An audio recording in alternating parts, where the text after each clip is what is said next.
third go around, final go around for the day. We're gonna talk a lot of finance and money, and just me trying to get a better understanding of money and finance and just that, right? So, I'd like to start by saying I was googling the question: if Elon Musk was to sell just a portion of his stock, not even a lot, would it affect the pricing? So this is what I'm gonna tell you the genesis what led to that. So somebody was talking about when Elon Musk bought Twitter that he went to other billionaires. He asked to borrow capital. And for the sake of argument, capital just means real money, not no money on paper, but real money. So he was like, yeah, let me borrow this. And so everybody like, why don't you just um, take your Tesla stock and sell it and buy Twitter? He like, cause I don't want to crash the company. And so my initial thought of the of thinking of that was he would crash them by taking out so much equity from the company, decreasing the value in the company. So it's like if you walking around and you got $1,000 in your pockets, and 100 of those $1,000 belong to me because I'm an investor of you, and all of a sudden six of us say we want $100 back. Now you stuck with 400, so which could crash you, and nobody, it crashes the equity of the company. But this is the thing, I thought it would. In reality, I started realizing my thinking was somewhat flawed, because I was like, how could he crash the company if he withdrew or sold a few of his stocks? Because stocks never die, they just transfer. Somebody else can buy them, you sell them off, but they're not like you losing stocks or nothing like that. They just decrease or depreciate or appreciate. So I was like, that doesn't sound feasible. So I went to researching on why would Elon Musk, or why would it affect the company of Tesla had he sold the stock when he was trying to get Twitter. And it was like, because if he would have sold the significant portion, what's up, Jay? I'm talking stocks and money, and I'm talking about equity and basically, what's up? I said hi. I don't know if you're a computer, but I said hi. Y'all give me a like if you don't mind. We just talk about some money right now. If y'all got some input, please inform me, because I'm always trying to learn. I was speaking on if Elon Musk had when Elon Musk was buying Twitter, he went to other billionaires and borrowed the money, opposed to him selling Tesla stock. The reason he did that was because he didn't want to crash the company, because to withdraw such equity from a company would have led to speculation from investors. See, I was under the impression that if you withdrew, so perfect example how money works, right? If enough people go to any financial institution and withdraw their money in one day, they crash that particular bank, because banks aren't prepared on a day's average to accompany all the money they say they have.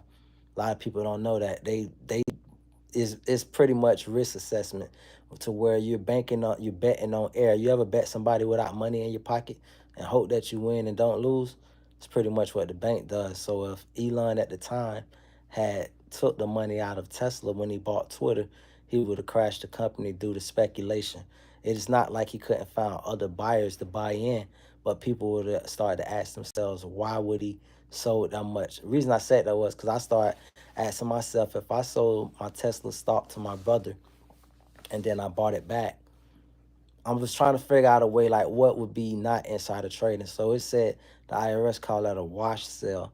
Like if you buy if you sell a stock at a loss and then you buy it back within 30 days, that's called the wash sale. You can't claim as a loss because you sold it to a related party. You feel me? So I was just seeing that because I was like, how could it's like getting somebody to hold on something valuable for you because you don't want to sell it, but yet at the same time you don't want to lose it, and then you just make like a backdoor deal where, hey, you hold on to my stock. I don't need this right now as my capital. I just need you to hold on to it, and then I'll do what I need to do. Then I can get it back from you. So I was looking at the rules on how you play that without actually being illegal and stuff like that, and it got me to think about money. And then I was already just looking geographically, and so I'm finna make this transition to my second part of my conversation, which is Middle Georgia, Central Georgia. I was like, I'm always thinking, how could you grow Georgia outside of Atlanta? Because this, like, Atlanta, for as great as it may be, sucks the life out of the rest of Georgia. It's like everything is predicated on what happens in Atlanta first, then everybody else eats second. You know what I'm saying? Third, fourth, fighting for scraps. So I was like, how do you unify or make it to where a place like a Warner Robins, Perry, Macon, how do you, like, for instance, so if you look at it, Macon itself, Macon, Bill County, it's two, what do they call it, consolidated governments. It's when you saying, you know what, this is kind of rural over here. You're missing this. I got this to offer. You got that I need. It's like Fort Lauderdale, Hollywood Airport, or Fort Worth, Dallas, Fort Worth. You see how you split municipalities and you come together, and it's like all of these is business conjoining. So I was like, how do you put that into play in Central Georgia? Because I think there needs to be an airport, if not Central Georgia, Southwest Georgia, but I would say Central Georgia. And because look at it, let's talk Southwest Georgia. You got Albany, you got Valdosta, you got Thomasonville, and so I believe Thomasonville is part of Albany Metropolitan. Either way, you want to I believe that the same way they say smaller government is beneficial, I believe smaller county jurisdictions is beneficial. Sometimes we got too many counties. Sometimes like a county has to depend on other municipalities from outside counties, which means they're not ready to be a county. That means they should join the other one, consolidate, and then you'll have a better outcome. And I think that's what needs to happen. If I was running things, I don't know how I would do it because I ain't got experience in politics like that yet. But how I might do it would be I would join Houston County with Bibb County. That would be the first thing I do, like, and possibly Peach County. But I think that it has two more counties that can be added to build making Georgia, and this thing will be exactly where it need to be. When I say that, because I'm just looking at it even from a geographical standpoint, you see it on the map and you see tree green all the way around. That's forest and woods and shit. And then you see a little concrete area, and you're like, okay, that's where the city's at. So when you're just looking at a general map, you could kind of see like Perry, you see a little bit of Fort Valley. I doubt really Byron, but they just call it for the sake of record. And mind you, I believe, if I'm not mistaken, I'm learning the geography myself. That's all Peach County, what I just named. So if you add a Houston County and you add a Bibb County, now you got three areas that I believe can gross enough GDP to cover the expenses of not only expanding the Macon airport, but actually making it international airport, because expanding it, you can expand I think what's frustrating is I've been watching like these little films of all these businesses that failed, and some did, like Pan Air, these things that existed before I was even born, when they used to allow people to smoke cigarettes on the airplane.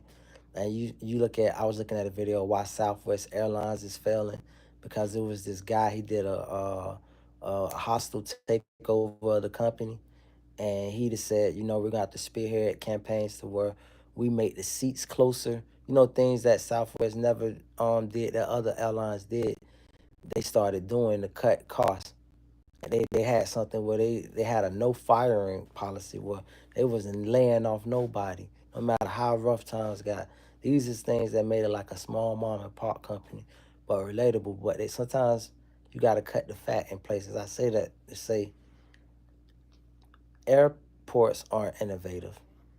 I say that because there's no way that if I'm a regular airport, meaning like every big city, not big, when I say big city, mediocre city has an airport. It might not be international, but it's a national airport.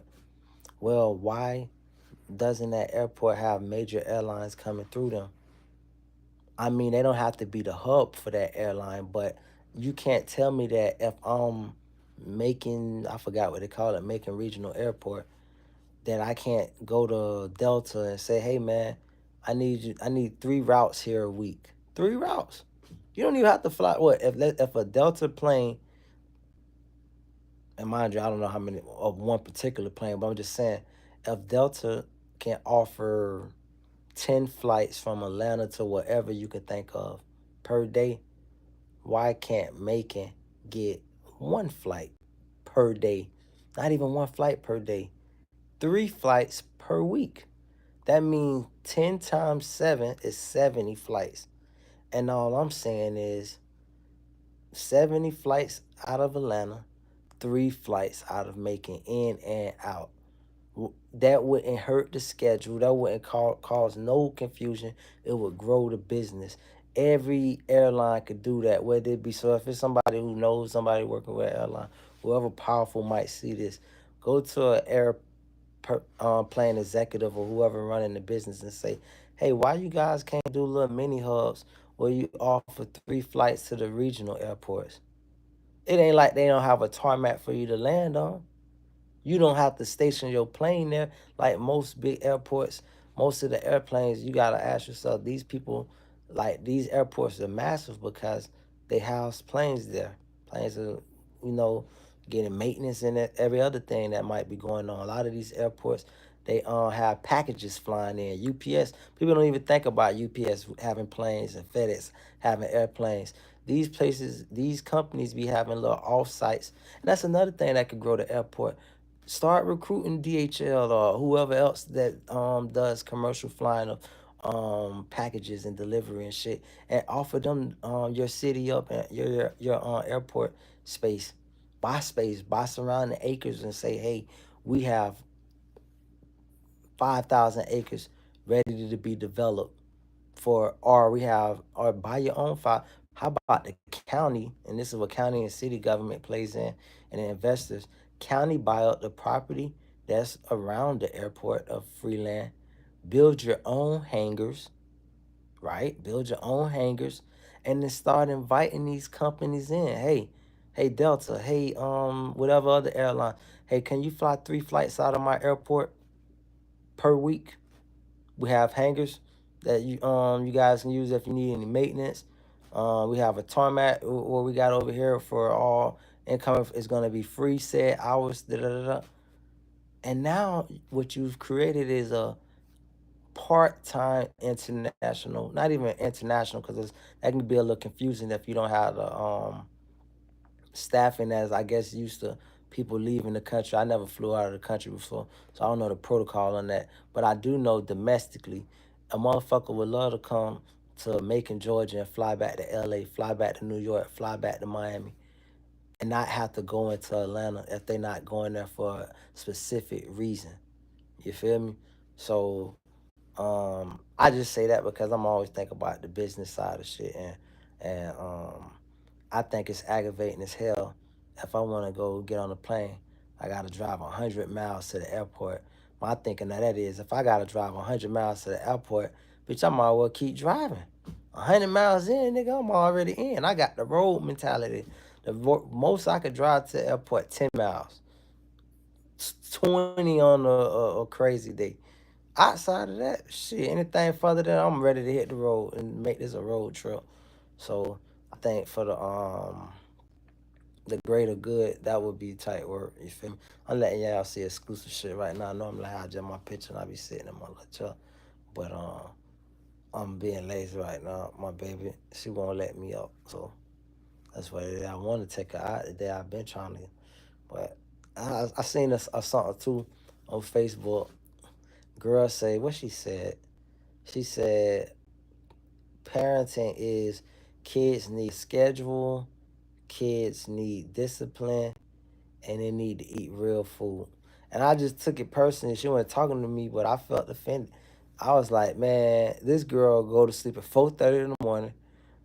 So the hell with the discipline in that regard. Schedule, shoot, we go with what the day brings us. I want to take her, and when she get up, I'm gonna ask her what she want to do. That's what the schedule is. And as far as the food, Slim Jims, fruit roll ups, Burger King, chicken fries, peanut butter jelly sandwiches, whatever the hell I could get her to eat. You feel me? Like I told my old girl, I'll fit some regular food because I'm an old school country boy. You feel me? So I had me some black eyed peas, you know what I'm saying, with some baked chicken and good greens, mustard greens and all that. But and sometimes some candy yam, sweet potato. She'll do the sweet potato. She likes sweet potato, but for the most part, she ain't into all that. You know, when you country, you cook healthy food like cabbage and all. Like my baby don't. She'll go for a little bit. She'll try it, but you know, once these kids been introduced to the sweets, it's kind of hard. Like getting them to eat regular food until they actually ready. They got to be tired of something. You know what I'm saying? Like when I was giving her the PBJ, she got tired of it. Then she was like, okay, what's next? Then I gave her some fries and a hot dog. She wouldn't eat a hot dog for nothing with no little bun and none of that. Finally put some ketchup on it. You know what I'm saying? Fries, da da. So it's just experimenting. I say ain't no handbook on parenting. Ain't no, oh, this is how you do it. This is, I wish more celebrities would come forth. Cool kid here. Hey, cool kid here. What it is, cool kid? And Noah's gaming. I see. You know what's the cool part I think about this? I think while my algorithm might be a little off, they putting me in on kids. Like they like, and I think that's dope. Maybe I'll start that. Matter of fact, since y'all keep plugging me in with all the kids, y'all kids want me to read a book to y'all? This for legit for no father. I might make me an extra channel called Stepdaddy. Cause I done been a stepdaddy to so many damn kids that before I had a kid. That's how I know I was gonna be a great dad, cause I've been a stepdad for so damn long. Hold on, daddy, baby, let me go get a book, boo. 1 second, babe. Ugh, shit.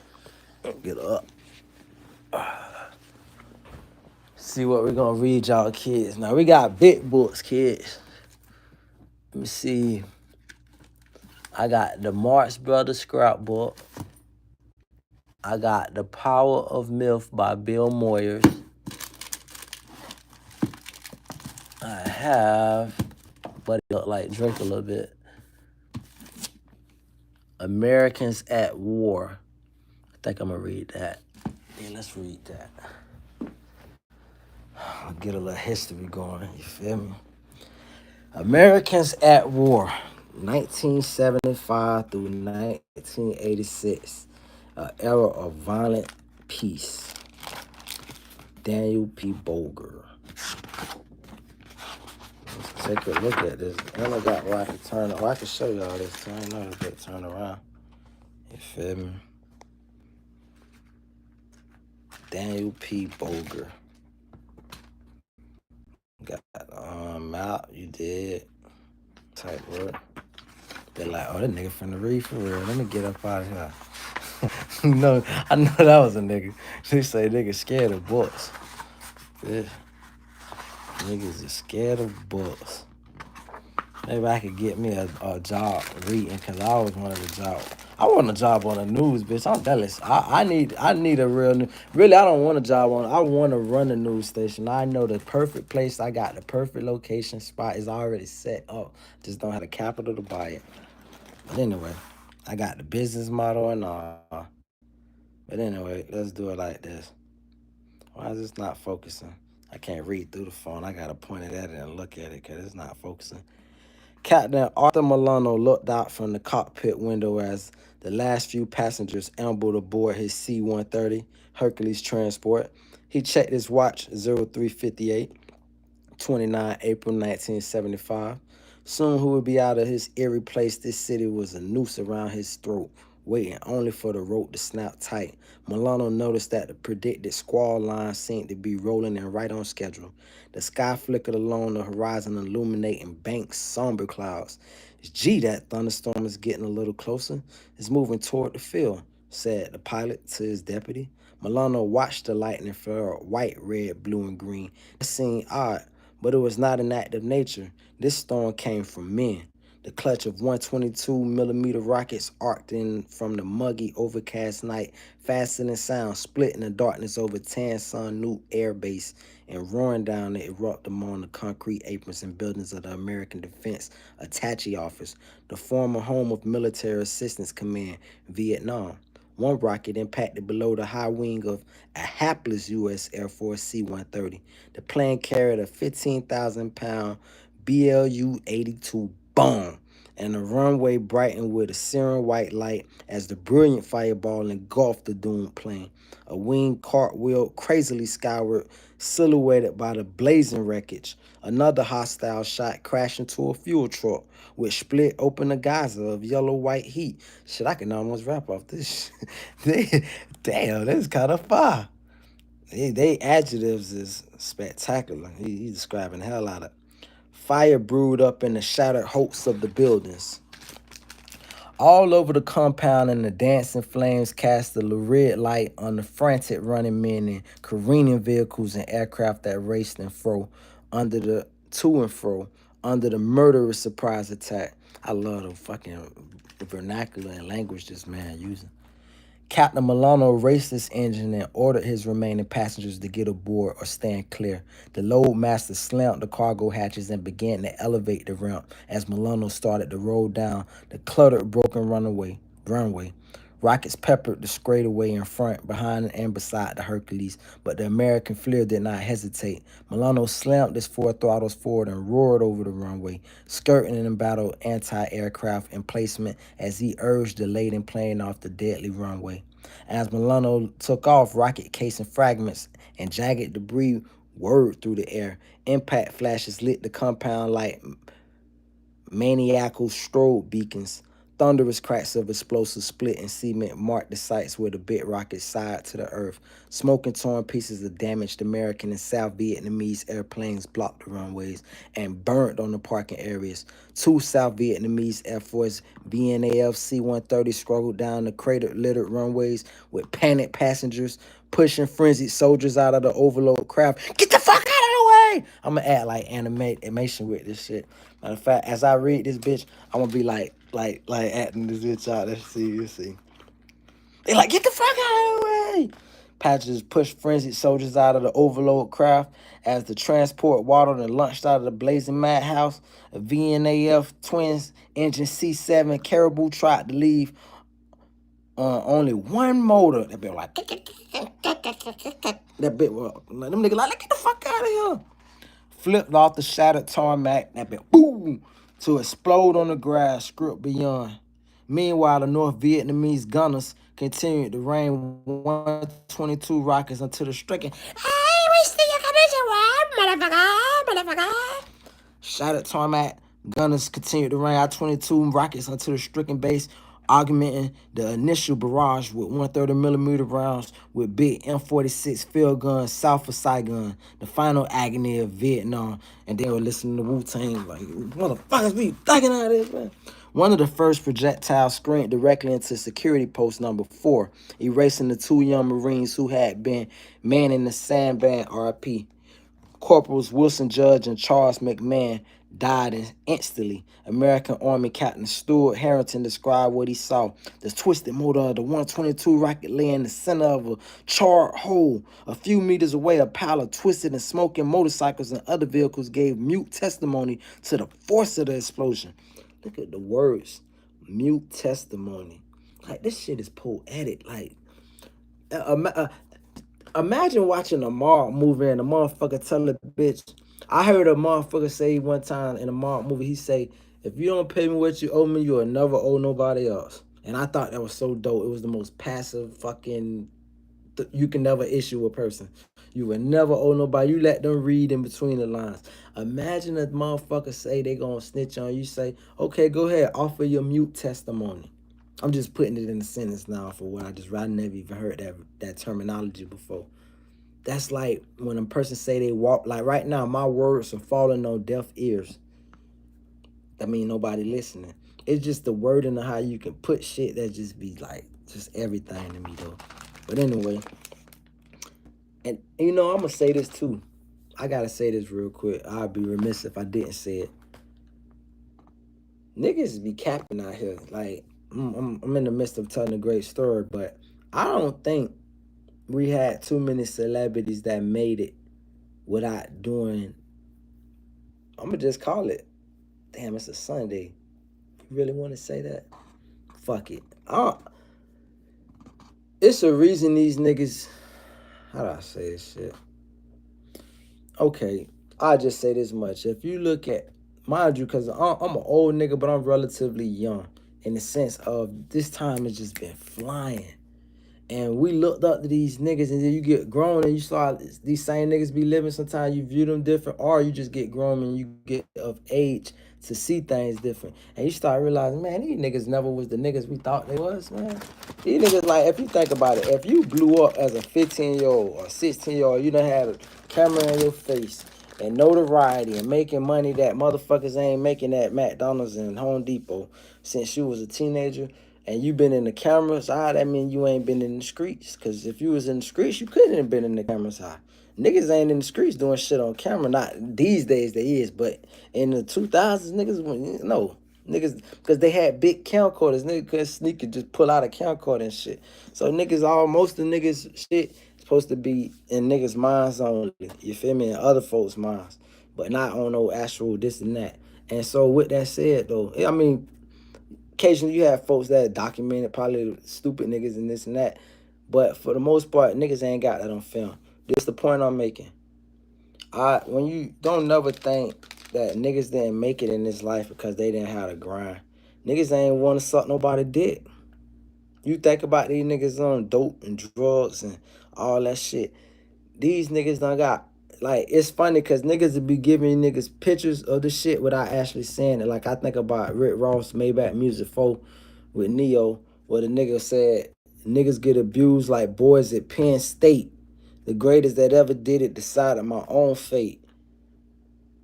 See, he can't come out and really just, even that album itself was a hell of a damn name. God Forgive, I Don't, which led for speculation probably, but it's more so of a you think, man, listen. It'll be a tell-all game. If one nigga, like, for instance, I remember at the beginning of this Puffy trial, I should have caught my shit that, because that seemed like it'd be the shit that would dominate the lives talking about Puffy. But at the beginning of this Puffy shit, I remember everybody saying that all the names finna come out, your favorite musicians, and they ain't really came out. It ain't that no name can't come out. Like I heard Chopper say he seen Puffy kissing the cracker, and he's like, if he said the name of the powerful executive, it'll make you, you know what I'm saying, or your dude to lose the platform, such and such. So that tells you everything you need to know. It tells you that these niggas is liars. Ain't no, listen, only nigga I seen with my own eyes and that I could call off the top of my head, other than MC Hammer, was Kodak, in the sense of nigga that went and grabbed regular niggas who never been on the radio, nobody else. Because most of these niggas, they make these niggas collab. Like, I get so frustrated when I see the double XL cover back in the days, and the shit used to have freshmen. Freshmen, what? They trying to make rap so fucking technical. No, this shit ain't technical. It's niggas that's freshmen. The best rappers sitting in prison somewhere spitting this motherfucking ass off with niggas that ain't gonna never get out of to see the shit. See, I mean the push his music. I'm telling you, like, the best shit the best talent be talent that's on a lower level, not just rap. I'm watching niggas on YouTube create a mirror last night. Shit that could sell in the store easily $200. The nigga made the shit for 50 euros, which came out to be $57, which let me know we gotta get our money value up, because I ain't know $50 USD was 57 euros. That mean they dollar $7 better than our shit. I'm used to seeing our dollar $50 out somewhere be 5,000 somewhere else. Shit, in euros, that shit $57. But the point that I'm making is, nigga made that kind of talent, and I mean that art in 10 minutes, dog. And I said to myself, I said, bro, look at the raw talent this man got. He stuck working on somebody's street. He ain't the lead fashion designer for Louis Vuitton or Gucci or this and that. Man, this shit is all nepotism and niggas trying to dress shit up like different, when it's the same people that we be having the same leaders in our face for 30 fucking years. Nothing never changes. And bitches be taking, it's like leftovers and shit. You know, when you grew up in the projects and shit, and your mama might have made some fucking hamburgers Monday night, but bitch, leftover hamburgers turn into goddamn spaghetti on Tuesday. And then if it's any leftover hamburger meat still, bitch, that turned into something else. You know, that's how, or after the hamburger meat done ran out of spaghetti because maybe you only had a little beef to go make spaghetti with on the second night. Now you just got pasta and damn tomato sauce. But shit, we got hot dogs, bitch. Chop up the hot dog, throw them in that bitch like some Haitian spaghetti. So the whole nine, bro. That's what this shit is with this music shit. Same regurgitated motherfuckers. They make us say like, I'm finna go turn this into a baby rant, I guess a little bit. Fuck this reading shit. Um, I want to say a few things. I want to say some controversial thing. Well, not even controversial. I just want to bring up some musical facts. 400 Degrees is the greatest album ever. It's not even close. Tupac is my favorite rapper ever. I feel there is no best. I would never, these days, says no best. If I had to choose who's the best rapper ever, I'm going to choose myself. I always formerly used to say Lil Wayne, but I am confident after the shit I done found out about Wayne stealing from Gilly. Like, and don't get me wrong, Wayne still, Tupac my favorite rapper, but he's my favorite rapper because he influenced me. Like, he influenced me. Favorite, if I had to like pick a what they say a mountain to die on or a hill to die on, bitch, if or even if I got stuck on the island with only one rapper to listen to the rest of my life, it wouldn't even definitely wouldn't be myself. I think I'm the greatest ever, but no rapper want to hit it fuck they self for life. It would be Wayne, you feel me? So that whatever that means for him. But I definitely don't think he's the. I don't think you can even call any particular rapper great at this point, the greatest, because there's a rapper named Gifted Hands. Bro ain't got no damn hands. I said to myself, if the nigga had, I ain't never said that ever. Thought I even say nothing like that. If the man had hands and arms, he would be the top selling artist right now. If he had hands and arms, he'd be top selling artist right now. The man got, but people were so, look at what kind of people we are, what kind of world we live in. We live in the world. We live in a world where you can't satisfy everybody. Because even then, I just thought about the fat boy on the tank. They got a fat nigga sit down on the tank with an air ventilator. Like, that nigga is on life support while he rap. And I'm like, what the fuck? That's how you know the gang goofy as fuck. How is this nigga? Who put this nigga in front of them? Like, you know, and then you have to realize how these guys talk. These guys talk. Listen, let me tell you something about niggas, dog. Niggas will push you out in front and be like, yeah, nigga, yeah. All the while trying to reap the benefits you out front fighting for. And then when you out front don't burn any bridges or don't have no legs to stand on, then they reap that shit. And then niggas, and then funny thing about this thing, and that, you know, let me just talk about Puffy real quick. But I'm gonna make this shit relate to everybody. It ain't about Puffy. I give a fuck about Puffy. But I wanna make this shit relatable. Puffy is a nigga. Well, I give Whack 100 as an example real quick. Let's start with Whack 100. They be saying he's the feds, this, that, and the third. And I thought about it like this. All that may be true. But his information and detailed information about niggas' inner workings, particularly money sometimes, that don't spell fed to me. That spell gatekeeper. That spell a nigga that has the power to keep you from coming in and to get you in. Niggas will try to credit shit to, oh, that nigga ain't go hard enough. You know how many niggas I seen who rap better than the other? And I ain't saying these niggas was great, but let's look at a nigga. I'm gonna use this nigga as an example real quick. Nigga name, he a fuck nigga too, but I just want to use him as an example. Nigga name, what's that nigga? Nigga, I just know the nigga be like, we the best. Let's put like this. DJ Khaled did not start we the best. That nigga is been a culture vulture. It used to be a nigga you say we the business. I can't think of this nigga name right now, but a nigga used to say that.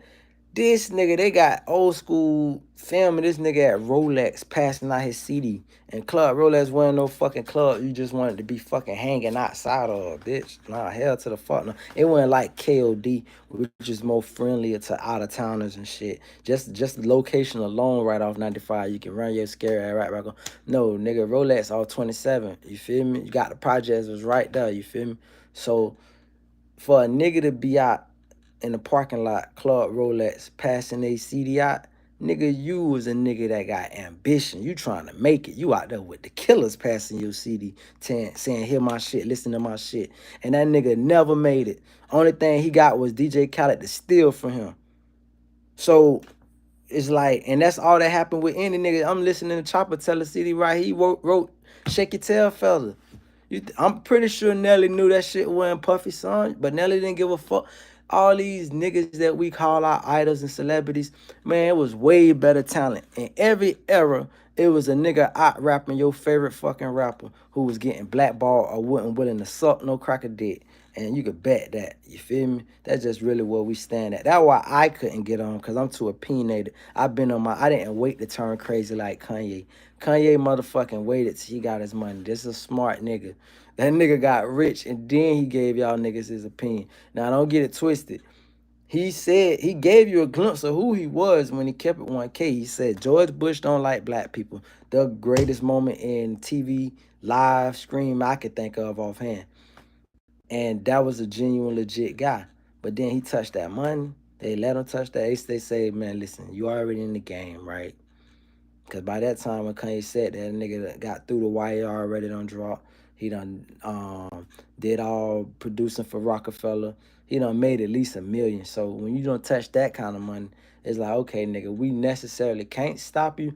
So like, right, we can't stop you, but at the same time, hey, this is what we can offer you though. Nigga, we could offer you an easier path. A nigga married Kim Kardashian, never look back.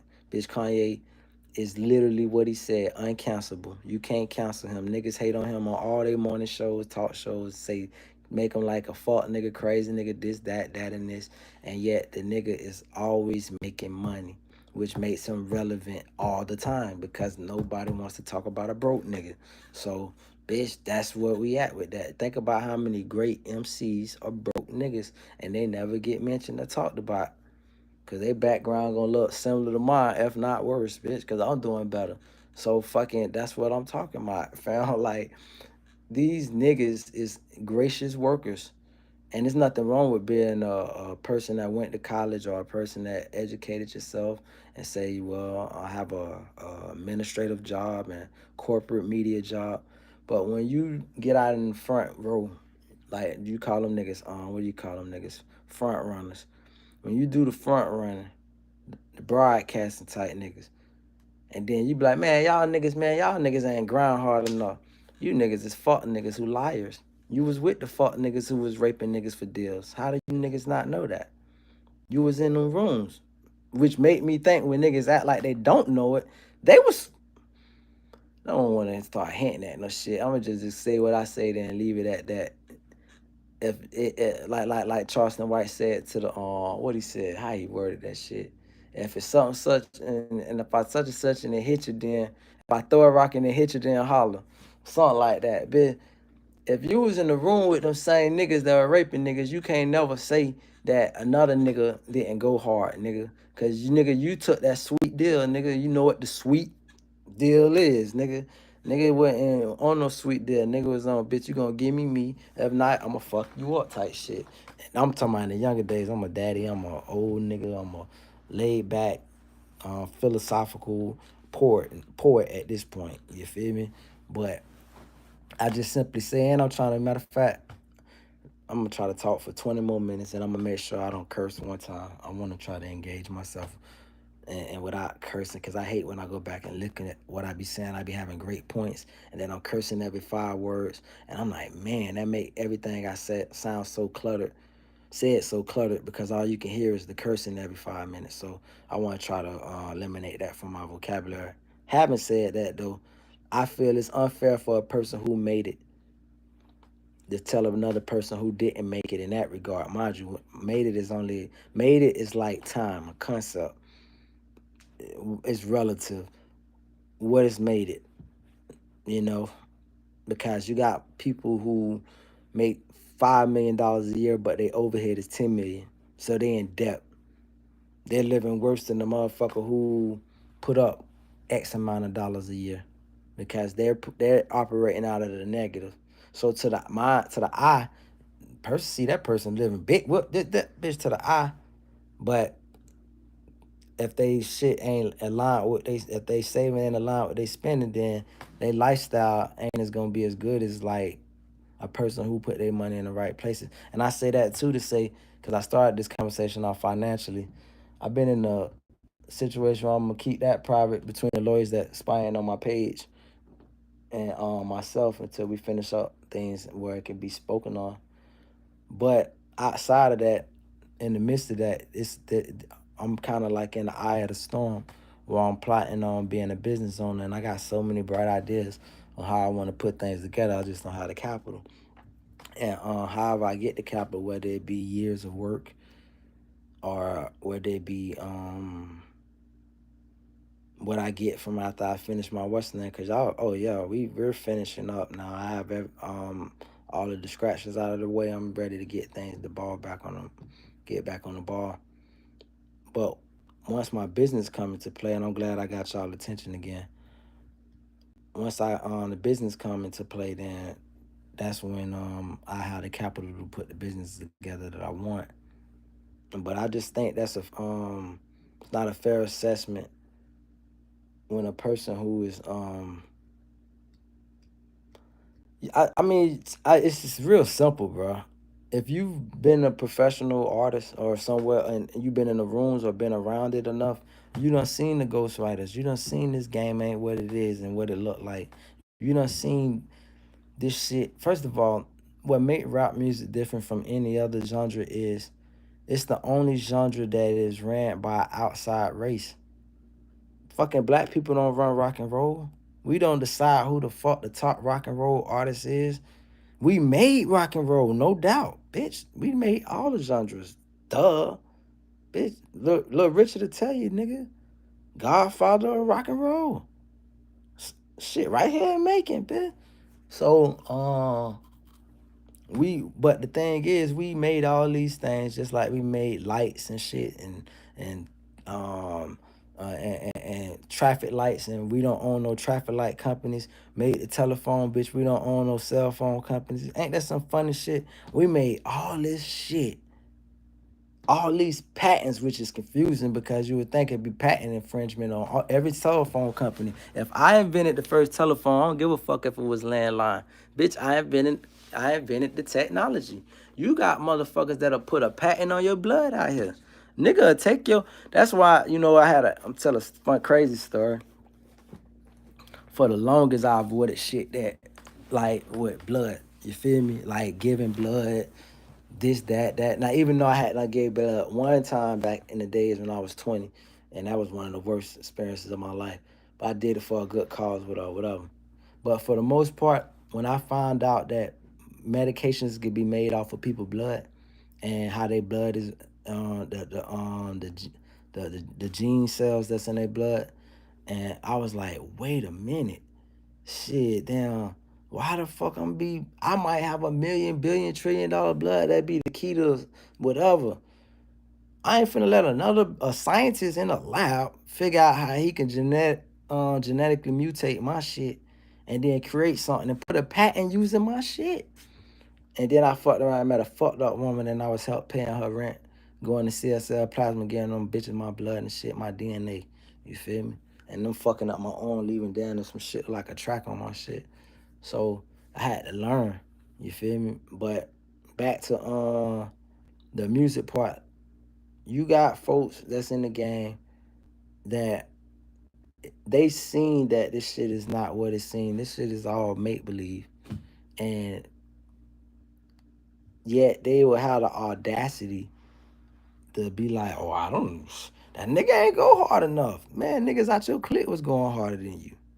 It's niggas that was in cliques. And I was like, I'm just becoming the connoisseur that I need to be, the consumer of rap that I need to be. I wasn't that in the past. I was a nigga that was always feeling himself. Didn't want to hear no other nigga. I still am like that. But I just don't want to hear the young niggas these days. I hear the old niggas all day. If it's a young nigga pop up on my radar in the rap, he must have came out the gate spitting. I'm talking about he had to drop 100 bars in 20 seconds. Otherwise, I'm changing. I'm not interested. Or he coming out with a new flow, like how when Buddy came out from Florida with our bad fuckers. I thought that shit was funny as fuck when that nigga said, "I'm in a Bentley, I'm in a Bentley." God damn, what's the name of that shit? Feel like it's. When I first heard that, I don't know where I was at. I was laughing, so I said, "This shit is like a comedy rap." And then it's a nigga from the West Coast. He rap. He need way more recognition. He got them funny little. I like raps like that. Well, this shit ain't always got to be gangster. Like make a nigga feel good. Give me some metaphors. Make me laugh. So like, but outside of them niggas, when it comes to like old school niggas, I've been getting more back into listening to albums that I just brushed over or we knew the main hit and know um we didn't know like what other songs they had. So I've been going back listening to them other songs. Like that's how I found out like low key.